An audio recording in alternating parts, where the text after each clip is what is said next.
What's up les cinéphiles? Bon alors, elle en est où ta liste de films à voir? Est-ce qu'elle diminue autant qu'elle s'est remplie? Non, parce que là, crois-moi, tu vas trouver de quoi l'agrémenter de quelques frissons. Alors oui, tu l'auras vu dans le titre, aujourd'hui encore on va manger de l'horrifique. Mais cette fois-ci je ne serai pas tout seul. Salut, salut! Et ouais, je serai avec le bro Allen qui fera quelques apparitions. Alors voilà comment ça va se passer. Durant cette vidéo, on va venir vous présenter une dizaine de films qu'on apprécie beaucoup. Attention cependant à ne pas confondre cela avec un quelconque top 10 comme nous avions l'habitude de le faire sur notre ancienne chaîne. Non, ici globalement aucun classement ne verra le jour et on ne présentera pas spécialement nos films d'horreur préférés. Ce concept, entre guillemets, va venir un peu se greffer, ou plutôt faire évoluer le précédent, inconnu au bataillon.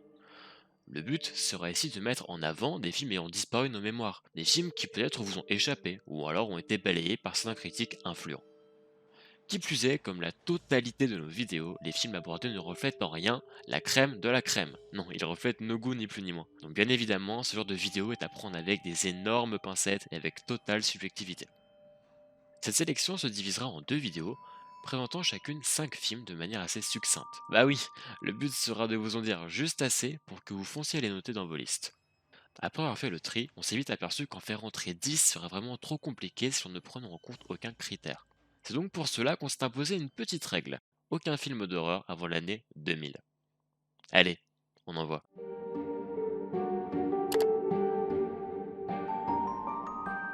Lançons les hostilités avec un classique, les autres. Alors, oui, vous l'avez pratiquement tous déjà certainement vu, mais je m'adresse plus aux nouvelles générations pour qui ce film est un peu un vestige. Après, pour ceux qui sont tout simplement passés à côté, jackpot, vous allez sûrement kiffer. Il fait partie de ce genre de film accessible et appréciable de tous. Ah ouais, comme Paul Rudd, quoi. Ah totalement ouais, tout le monde kiffe ce gars en fait. Donc, les autres, c'est un peu le Paul Rudd de l'horreur. Ouais voilà, nickel. Partons là-dessus. Les autres, c'est un peu le Paul Rudd de l'horreur. Ouais, ça donne bien en plus. Si ce film est tant apprécié, c'est qu'il y a un atout de taille. Cet atout, sans pour autant se pencher sur la réal, ma foi très correcte, s'appelle Nicole Kidman. Bon, j'estime que si vous cliquez sur ce genre de vidéo, vous savez qui est ce monument. Pour ce qui est du scénario, j'essaierai d'être bref, mais concis, sans pour autant vous spoiler. Fin de la Seconde Guerre mondiale. Grace et ses deux enfants vivent paisiblement dans une belle et grande maison avec un père bien évidemment absent. En gros, tout ce qu'il y a de plus classique, me direz-vous. Bah après, faut pas oublier que ce genre de début de scénario vu et revu, c'était pas si commun en 2001. Ah oui, bien sûr. Essayez d'ailleurs de garder ça à l'esprit tout au long de cette vidéo.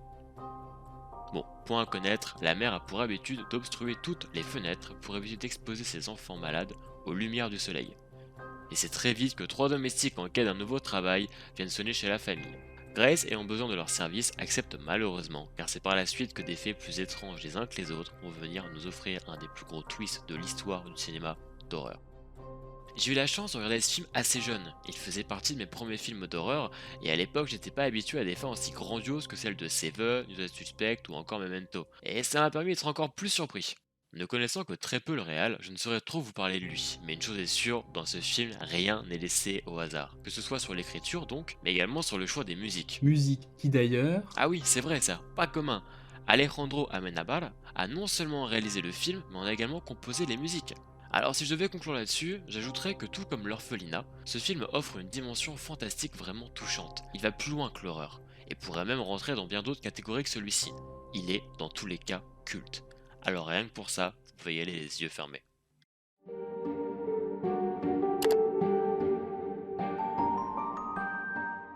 Sortez les baguettes, le sauciflard ainsi que vos bérets et venez découvrir Haute Tension. C'est pas un peu cliché, ça? Si, totalement. Mais bon, au moins les gens ont ciblé, on s'attaque à un film français et pas des moindres. Alexandre Aja. Si ce nom ainsi que le titre du film ne te disent rien, tu as pourtant déjà entendu ou même vu quelques-uns de ces films tels que Mirror, Piranha 3D ou même La colline à des yeux. Ouf, il était hardcore celui-là. À qui le dis-tu? Bon, pour ce qui est des arguments du film, je doute bien que n'étant ni Spielberg ni Nolan, mettre en avant la réal va pas servir à grand chose. Enfin bon, au moins j'aurais essayé. Et c'est une touche un peu plus... féminine pour voir. Ah yep, tout à fait. L'argument c'est Cécile de France dans le rôle principal et pour les plus fins connaisseurs, Maïwen. Marie, Alex, ce sont deux copines qui partent étudier dans la famille de l'une, Alex, en campagne. Jusqu'ici, tout va bien. Et puis ça se gâte, genre rapidement. Genre la même nuit de leur arrivée en fait. Ouais, absolument toute la famille va se faire massacrer. Même le chien. Ouais, surtout le chien en fait. Car je pense pas être le seul, mais pourquoi on a toujours plus le mort quand c'est un animal qui meurt? Enchaîne. Il en reste pas mal là. Ouais, désolé, reprenons. Reprenons là où la famille va se faire massacrer, donc. Bah la suite, vous vous en doutez, chasse à l'homme oblige, et pour une fois, l'héroïne va pas se laisser faire. Genre, vraiment pas. Sur le plan technique, le film n'a rien de spécial. Il a été produit avec un peu moins de 2 millions de dollars, ce qui relativement, bah ça fait peu, mais il s'en tire très bien comme ça. Non, le long métrage repose principalement sur l'acting qu'on ne peut que féliciter. Ouais, l'acting, ouais. T'es sûr que c'est pas autre chose qui t'a plu dans ce film? Ouais, je disais, les arguments. Ouais, malheureusement, je peux pas vous en dire plus sur le film car le peu de choses que j'aurai rajouté serait de l'ordre du spoil. Et c'est d'ailleurs pour ça que je vous invite à ne pas trop vous renseigner sur le sujet. Mais je pense que maintenant, vous nous connaissez. Et puis je vous sens un peu comme nous. Les fins à chute, on adore ça. Alors tout comme les autres, vous allez être servis.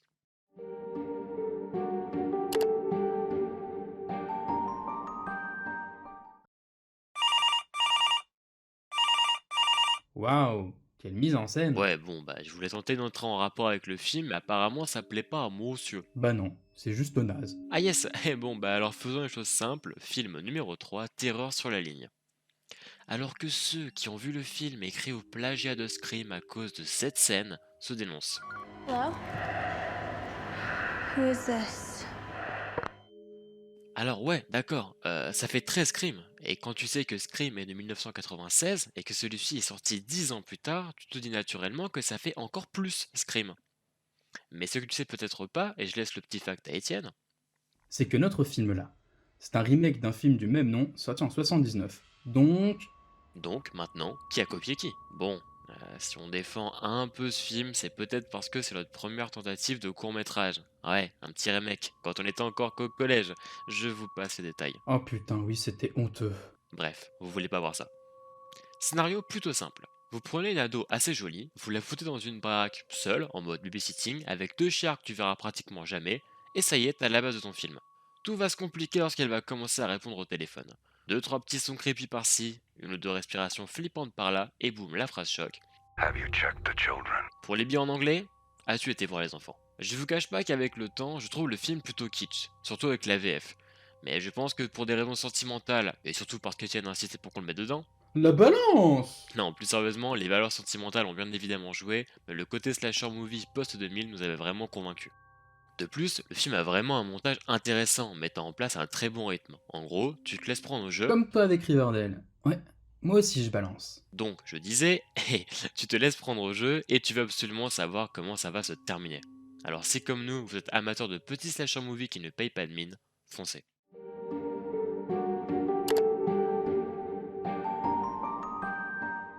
Ah, le vaisseau de l'angoisse. Celui-ci au niveau du ressenti, c'est un peu une fusion de Les Autres et de Terreur sur la ligne. Comme par hasard. Ah non mais vraiment, je l'ai vu assez jeune dans une période où ma mère et moi, d'ailleurs si tu passes par là, je te fais un bisou, on s'enchaînait des films d'horreur assez aquatiques. C'est donc logiquement que j'ai découvert Les Dents de la Mer, Peur Bleue et The Abyss. Alors je sais pas si y a des gens comme moi, mais les films sur et sous l'eau, ça marche vraiment bien. Et ils ont je trouve une mécanique assez unique. Surtout quand c'est pour se faire soulever par un clochard dans une bagnole. Drive, je vois pas le rapport. Dessine-moi comme une de tes françaises, Jack. Ah, ouais, non, non, non, je pensais pas à ce genre de mécanique, non. J'entendais par là que la dimension sonore est souvent bien ancrée et qu'elle me fait facilement voyager directement sur les bateaux, ou même parfois dans les sous-marins avec qui l'expérience va encore plus loin. Mais alors le vaisseau de l'angoisse dans tout ça? Il est pas un peu nul d'ailleurs ce titre de film? Ah tiens, c'est vrai, je m'étais jamais trop posé la question. Il donne quoi le titre anglais? Attends... Ghost Ship. Ghost Ship. Ah ouais, tiens, c'est bien mieux comme ça, partons là-dessus. Ghost Ship, ça raconte quoi? L'Arctic Warrior, c'est le nom d'un remorqueur de mer avec à son bord l'élite du remorquage. Un soir, alors qu'ils fêtent leur dernier travail, un pilote d'avion vient leur proposer de s'en mettre plein les fouilles, en leur parlant d'un paquebot abandonné qu'il aurait aperçu en mer. Intrigué et surtout intéressé, l'équipage décide de lever l'ancre et d'aller trouver ce bateau. Une fois découvert, ce sera leur plus grand regret. Le bateau et son équipage, normalement disparus, n'est pas ce qu'il prétend être.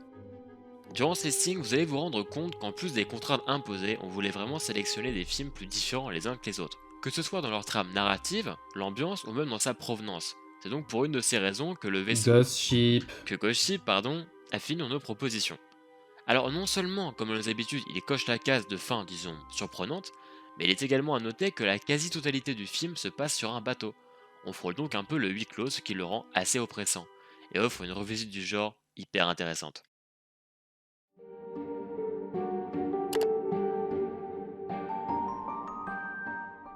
Avis aux claustrophobes, le film qui va suivre n'est absolument pas pour vous. Bon, après, je vais pas vous tenir la main, vous êtes grand, mais au moins, vous êtes prévenus. Faites place à The Descent. D'ailleurs, ce film doit faire partie des rares titres québécois qui passent pas trop mal. Ça donne quoi? Bah, La Descente, ça va, non? Ah bah c'est sûr qu'on nous l'a du professeur Folding. Oh non, pourquoi? Ça donnait quoi au Québec? Non. Tu veux pas savoir. Ah bah si, t'as commencé, tu finis, mec. Bon. Nigo de professeur. Ah, ouais. Effectivement, il respecte pas grand-chose. Enfin bon, passons. Synopsis. Je vous passe le début du film qui n'a pas grand intérêt et bascule sur le concret. Cette femme âgée d'une vingtaine d'années se lance dans une petite excursion spéléologique en Caroline du Nord. Une fois descendue, la zone qui devait normalement être vierge de tout passage humain s'avère ne pas être si vierge que ça. De plus, l'une d'entre elles croit voir quelques formes humanoïdes dans les grottes. Bien évidemment, personne ne la croit jusqu'à ce qu'elle se rende compte qu'il faut toujours écouter ses copines. Et maintenant, faut remonter. Vite. Très vite. Et après les films en mer, nous voici sous terre. Quel sens de la transition. N'est-ce pas? Bon, le film a plusieurs points positifs. Le premier est lié au choix des acteurs. Une fois sous terre, pas un seul des spéologues de la jante masculine. Il faut dire que Neil Marshall, le réal, portait à cette période un intérêt tout particulier à mettre la femme en avant, et franchement, quoi de plus rafraîchissant. Autre point positif, celui du rythme. A l'inverse de grosses productions américaines mettant en avant l'attention dès les premières images, ici le film prend soin de la faire monter petit à petit, et surtout, de la maintenir une fois arrivé à son paroxysme. Si l'on combine tout ça avec les accidents naturels, le film, dans sa première partie, a l'air tout à fait normal, et aura même une petite touche gonise. Ça va, t'en fais pas trop. Honnêtement, pas tant que ça. Faites l'essai. Lancez le film avec quelqu'un qui ne le connaît pas, et ne lui dites rien dessus.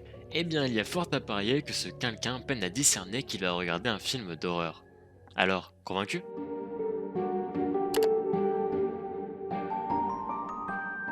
Et non, ce n'est pas fini. Comme pour la seconde partie, on vous a réservé un petit hors-série. Mais alors pourquoi ne l'a pas rajouté à la liste? Tout simplement car elle ne rentrait pas dans nos critères. Rappelez-vous en début de vidéo, je vous avais dit que nous étions restreints en films d'après l'an 2000. Cependant, durant la sélection, nous nous sommes retrouvés avec ces deux films sur les bras. Leur point commun? Eh ben ils sont tous les deux de 1999. Oui, à un an près. Le premier le voici, Vorace. En plus d'être sorti fin 90, il va tutoyer le genre du torture porn. Vous savez, ce sous-genre que je n'apprécie pas tant que ça. Vorace met en scène John Boyd, un soi-disant héros de guerre ayant combattu durant la Mexican War opposant le Mexique aux États-Unis. Il va alors être envoyé dans des contrées sauvages avec des personnages, disons, singuliers. Non, ils sont juste tarés. Bon, ce même capitaine va faire la rencontre d'un certain Colquhoun, déclarant que ses compagnons se sont tous fait bouffer. Il s'est un peu trop intrigué par cette histoire que le capitaine va décider d'aller jeter un œil.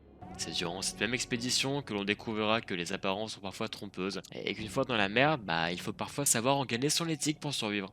Je ne suis pas un adepte du torture porn, alors pourquoi le film m'a convaincu, et comment vais-je faire pour faire de même avec vous? Peut-être parce qu'il y a Guy Pearce dedans? Ah évidemment, ce serait déjà un bon début, mais honnêtement c'est pas vraiment son jeu qui m'a séduit dans le film. Au niveau jeu d'acteur, on est encore loin de Memento. Ouais, enfin Memento est sorti en 2000, hein. Ouais, bon écoute, apparemment un an ça compte. Non, ce qui était me chercher, c'est ce côté humour noir plus qu'assumé. D'ordinaire, quand je me penche sur ce genre de film, j'aime avant tout ressentir l'humour, voire l'absurde avant le côté horrifique. Vous savez, ce genre d'excentricité que l'on peut retrouver chez Robert Rodriguez, avec Une nuit en enfer ou Planète Terror. Oh ouais, ça c'est vraiment des masterclass. Tu m'étonnes, du grand classique de l'absurde zombifié. Mais là on s'égare. Dans Vorace, cet humour fait jeu égal avec l'horreur. Et laisse savoir pourquoi cela m'avait vraiment plu.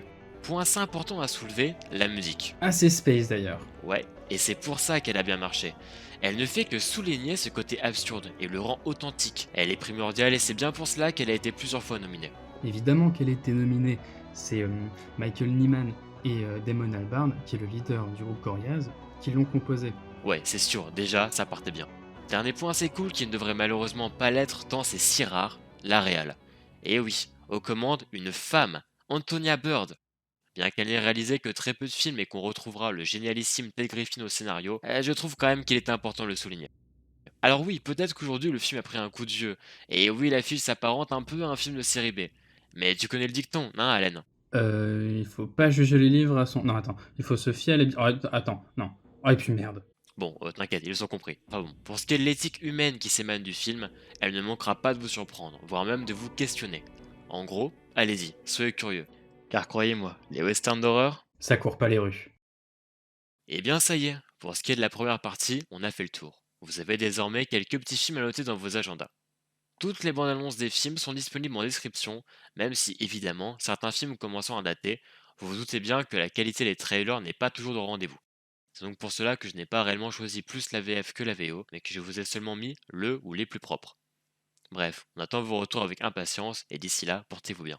Yep, et on se dit à très vite pour la partie 2. Et comme le dit Turkish dans Snatch, toute action entraîne une réaction. Et une réaction de ma douche, ça fait mal. Eh mais attends, mais c'est pas dans le speech ça! Et coupé!